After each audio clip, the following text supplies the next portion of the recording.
Hi Gadget fans! Now, just because we're online doesn't mean we can't continue to share the latest gaming news with you, and I thought I would start by looking ahead to what the rest of 2020 has to offer us.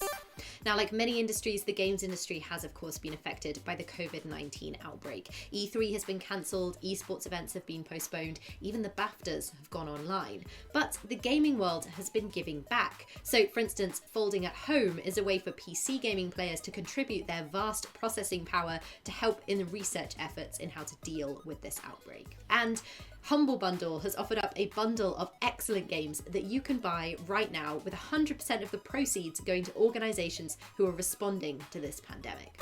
Now, we can't talk about 2020 without talking about the biggest event in the gaming calendar, the arrival of the next generation of consoles, with the PlayStation 5 and the Xbox Series X. We know that both of these offer up to 8K resolution, ray tracing, and SSD storage for speedier loading times. But there are still some details we've yet to learn. For example, the price. And if you're wondering which one of these to save up for, it'll probably come down to the games. A lot of big games that are coming out this year won't arrive until these consoles come out later in the year, like Cyberpunk 2077. But there are still some big games coming to this generation of consoles to keep us busy in the meantime. So for instance, soon players will be able to get their hands on Final Fantasy VII Remake on PlayStation 4 and find out how it compares to the original. But of course, Animal Crossing New Horizons is finally here, so I am glued to my Nintendo Switch. And if by any chance I want to take a break from fishing and catching bugs and furnishing my home, I can always turn to one of the many smaller games coming to the Switch this year.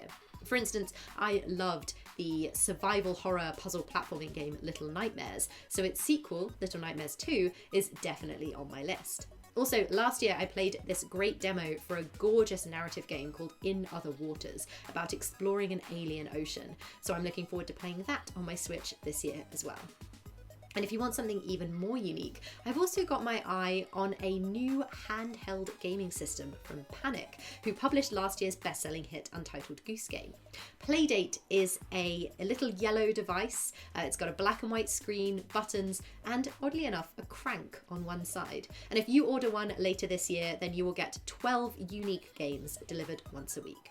But in the meantime, 2020 still has a lot to offer.